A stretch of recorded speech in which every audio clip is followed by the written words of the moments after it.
What's your definition of happiness? Oh.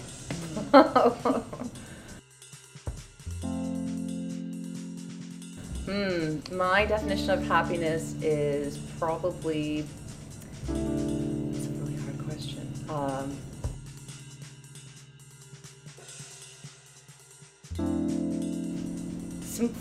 Simplicity, right? Something that is simplistic and it just comes so naturally. You don't have to work hard for it, and something that, just brings you joy. So like, beading or doing art or being with my kids, it's so simple and you don't have to work hard for it. So that's my answer. Yeah. When you said joy, I was like, oh, that really resonates with me.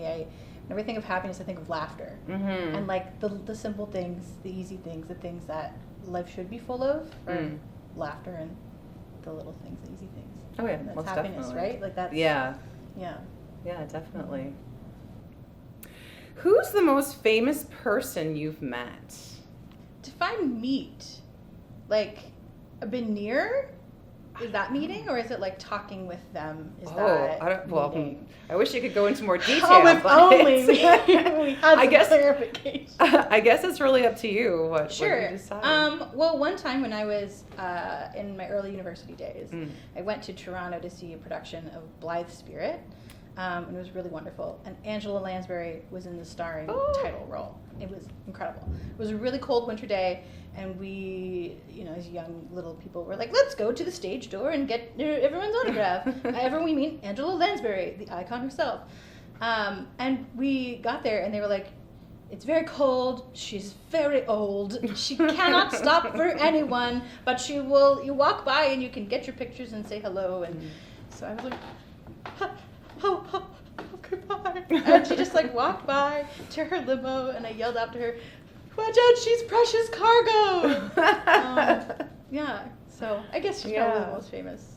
Oh, I love that. Yeah. That's cool. What about you? For myself, I've met a lot of famous people working in the industry, but this one sticks out. So when I read this question, she popped into my head. So I met Jane Goodall. Yeah. So that she's really super cool. It was in Burlington, and she was doing a tour and talking about all of the things that she does.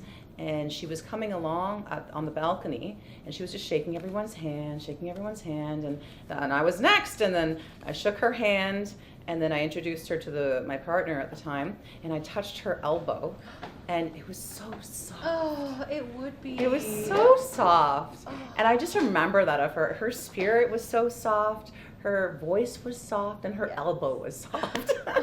Softness everywhere. Yeah. Oh, that's so sweet. Yeah, so that's I would say the most famous person. That's pretty famous. Yeah. That's great. Yeah. That's like Can you share a time when you experienced a microaggression? I don't have one that's popping out to me because that's micro necessarily. But I have one that happened to my dad. And he's a very proud guy.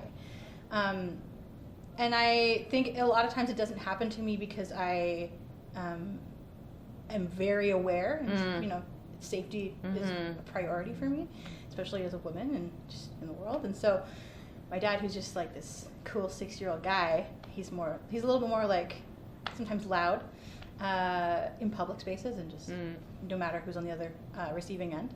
And so he went to a Wendy's once, he showed them a status card, and it escalated, and there was yelling, and they were just not going to honor it, and they were like, no. My dad was like, I'm leaving, I'm never going to Wendy's again.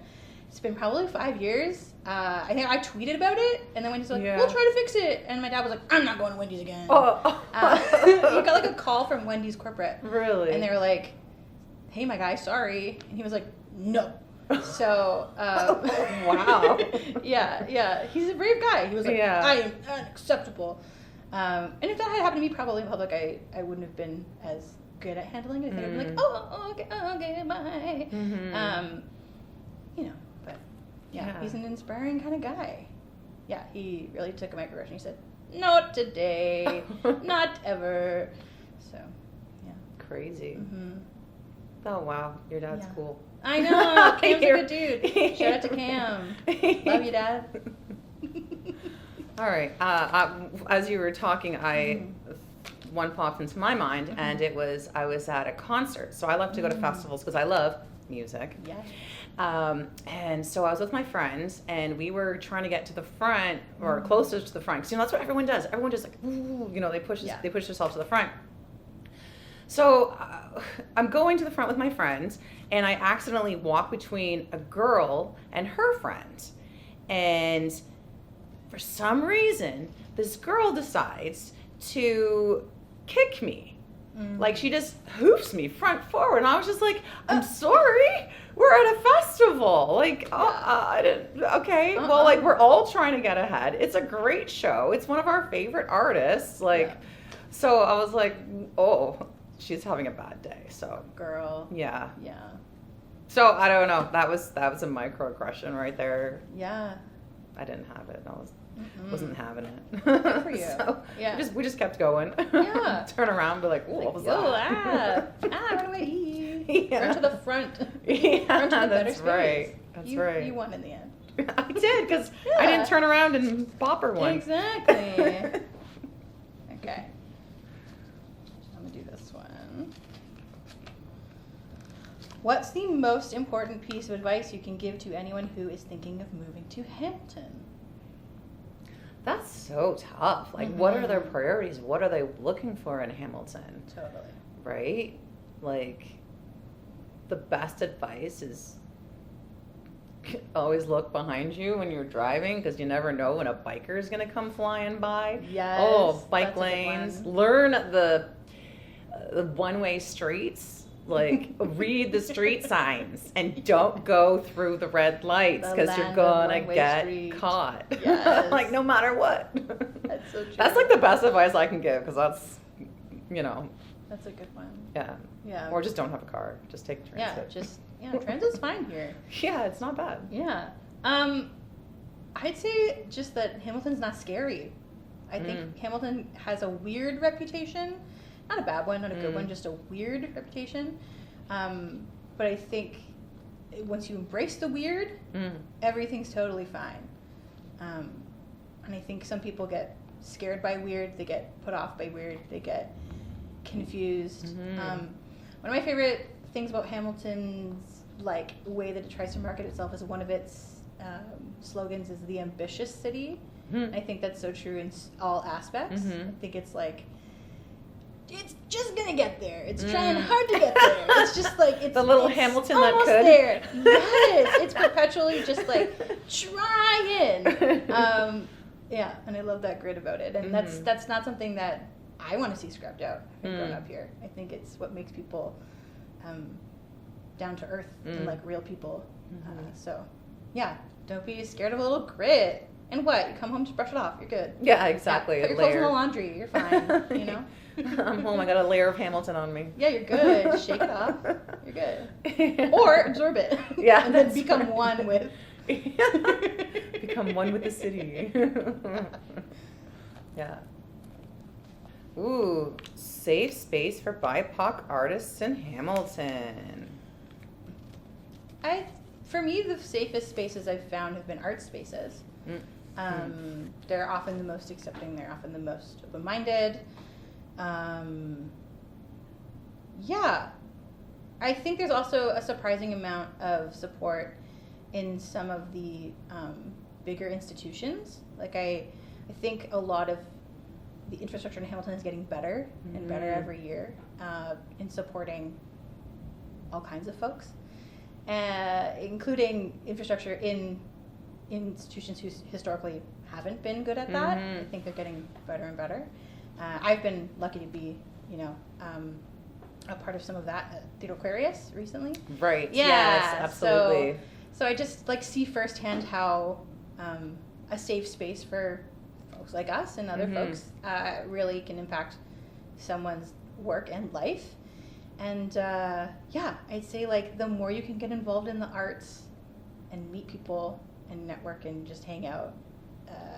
A lot of safe spaces are all around. I think the staircase is a really great place for that. They've always been such a champion of voices. I think programming by the Hamilton Fringe is always really amazing. Yeah, such a loving community. I feel like it's really in abundance here. Yeah. But like maybe quietly so sometimes. If you don't know where to look, you don't know where to look. Yeah. Right?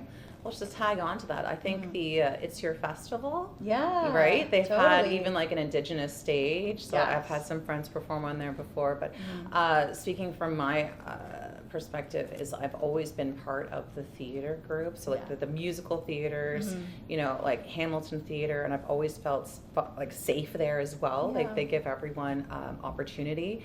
And so, you know, like a great place for us crazies to sing and dance. So we love to do. Yeah, exactly. Yeah, and of course you mentioned Theater Aquarius, so like let's double mention them. Yeah. Because they're a great Doubling one. Down. Yeah, exactly. Yeah, for sure. All right, so here you go. Thank you. All right. An unsafe space for BIPOC people in Hamilton. The opposite. I don't think I've ever really experienced that before. Because even being invited to the Hamilton Club, which is a very important club in Hamilton, you know, like they have Lohifa, who is a person of color, and she's a beautiful Black woman who is so prominent, and they've had, you know, it's very, the whole place is very well known just to be white men only, and women had to come through the side door. Like that was the goal of that whole Hamilton Club, elite. But now they've opened this space. Like I was a guest, and you know they've had just so many, like the diversity of the people that were in there. It's just like it's taking leaps and bounds. So if a place like that, where you know your local politicians hang out, you know your local zillionaires hang out, right? Like if that place like that has the capacity to share BIPOC awareness, right? Like I can't think of anywhere else in Hamilton that would be that much of a challenge. Totally. Yeah. Yeah, that's pretty amazing. Yeah. To hear your experience. Yeah. I can't think of like places, like unsafe places, but I think in any community, I'm always wary of people who position themselves next to BIPOC leaders and BIPOC folk who are doing really cool things and are supporting them. But my question is always, where does that support end or go? Or is it an image thing? Is it a performative thing? So that's what I personally am always wary of. Right, like the virtual signaling.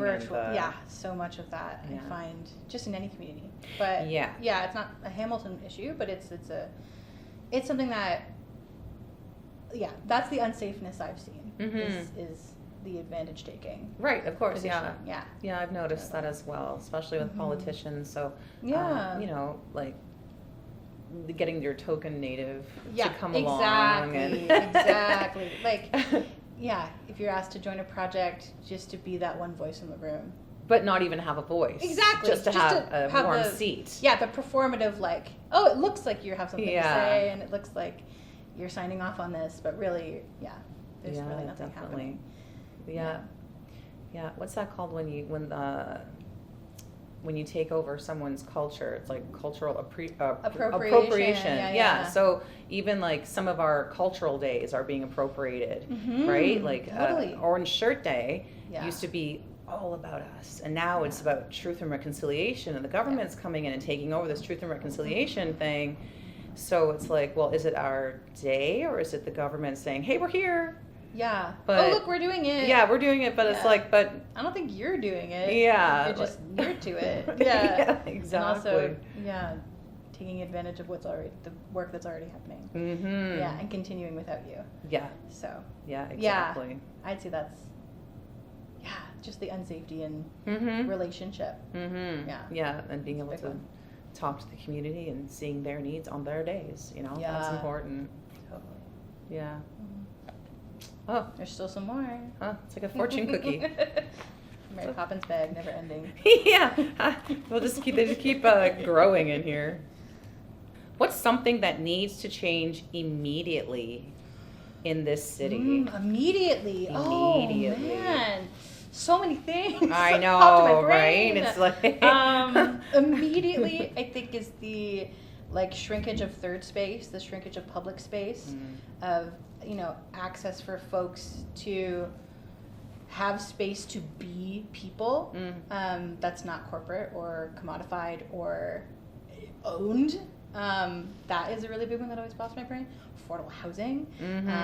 Health and wellness increased across the board for everything. So like a lot. It's overwhelming, the Rolodex in my brain. That's good. Yeah, like, right. What do we fix immediately? Yeah, exactly. Yeah, it's a lot. Yeah. I think even the tent cities that have been popping up, that's an important one because like where was I? I was downtown and they were just clearing out this one whole park, just tearing it down. I was like, where are these people gonna go? Nowhere. Exactly. Yeah, to a different park. Yeah. Because all the space is being eliminated and they're being criminalized for something that's not their fault. Yeah, exactly. So I think that would be a really important one. 100%. Yeah. Unfortunate. Can you share your favorite memory from childhood of your time in Hamilton? So again, it's going to go with music. So when I was smaller, my mom took me to see this artist at the Hamilton place. His name is Helmut Lotti, and he's a classical singer, but he also has like this voice that he sings. He sounds like Elvis. Whoa! Right? Yeah. So he had this great impersonation of Elvis, and I was so excited to go, and we got lower seats, and you can bring flowers for the artist. So I went up and I brought the flower to the artist, to Helmut Lotti, and he comes and he bends down. He's like, "Hello, little girl." And it wasn't as creepy at the time, but it was like he's like, "Hello," and he takes his flower and he thanks me, and I'll never forget that because I was just like, "Oh, you're so cool! Like I want to be like you when I grow up," and I'm still trying, but but I don't think I'll have the Elvis impersonation going for me. You got it in the bag. Just keep working on it. Just keep working on it. I think that's uncanny. I think that's really good.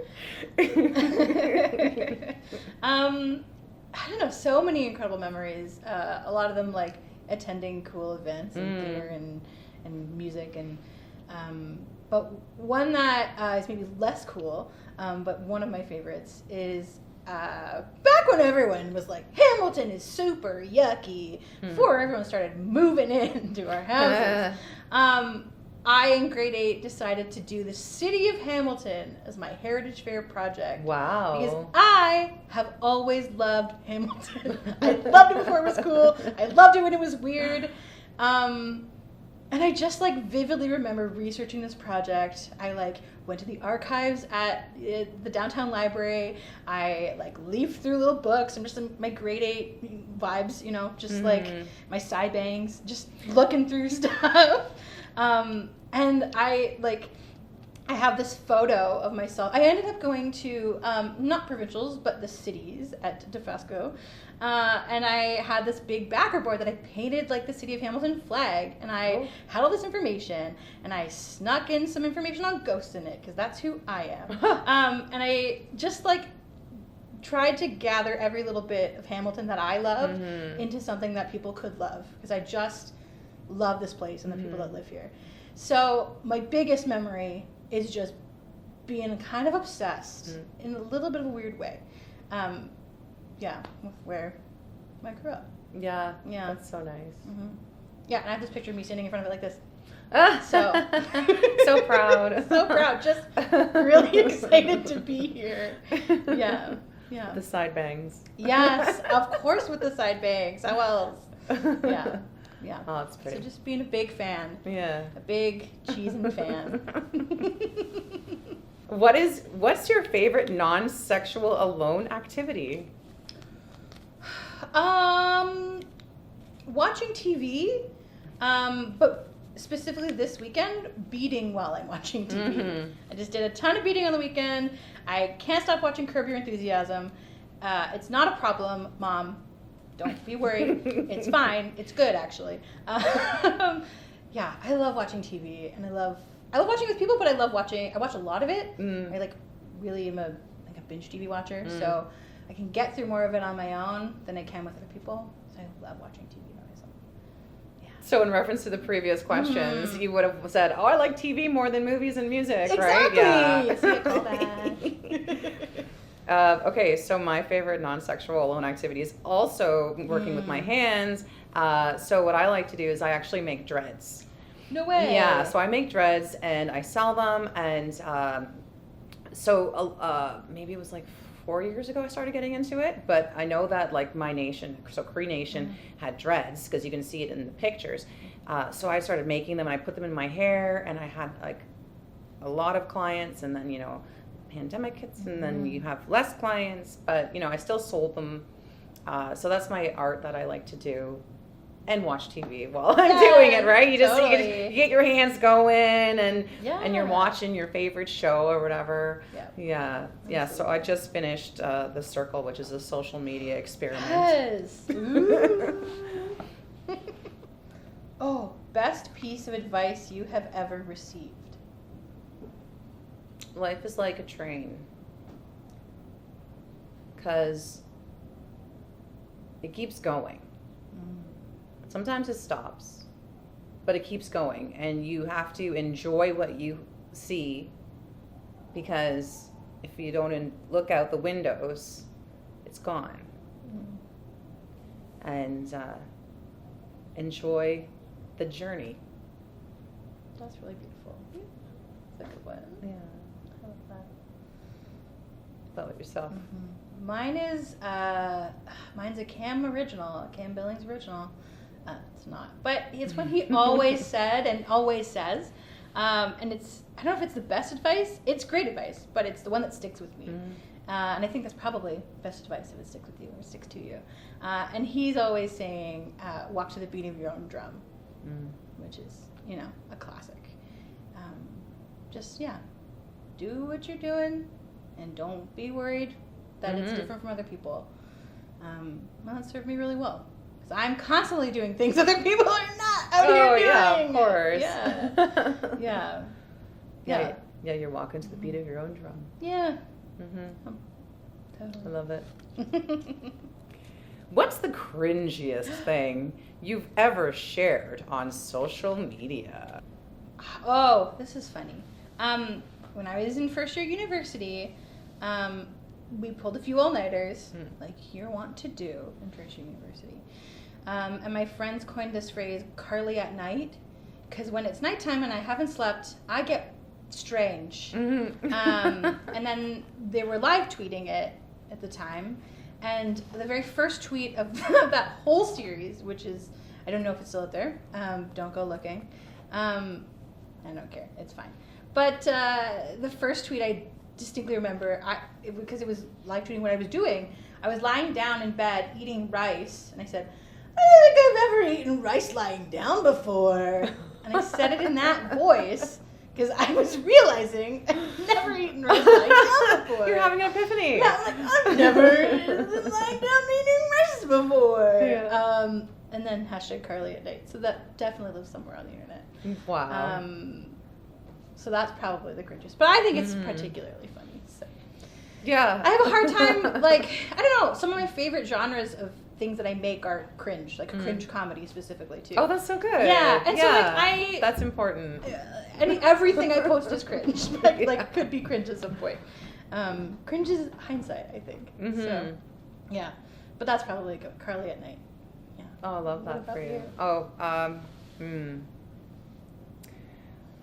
Okay, so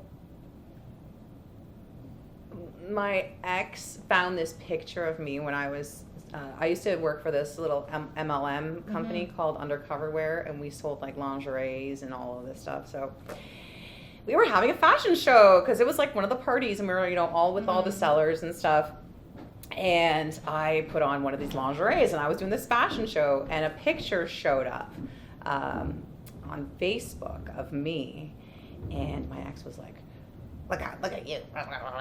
So, you know, me being like a petty person, I posted it on my Facebook, and I was like, well, I look good, you know, just being all ratty about it, and it didn't look good. But anyways, regardless of that, I'm here for a little bit of petty. I love it because I think you know, I think a little bit of calling each other out is healthy. Yeah, so. Yeah, exactly. No, maybe that was the pettiest thing I put on Facebook. Maybe not the cringy. I love it either way. It was pretty bad though. On Facebook. Yeah.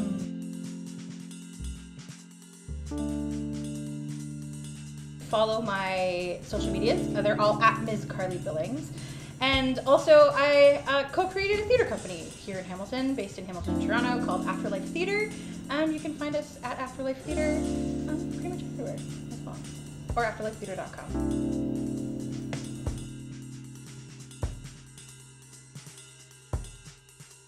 So I am a vocal coach. I've been teaching for over 20 years. My Instagram is at Voice of Amber Studio. I also sell a lot of crafts, and I also do ceremonial singing and hand drumming. So if you need me, Instagram at Voice of Amber Studio.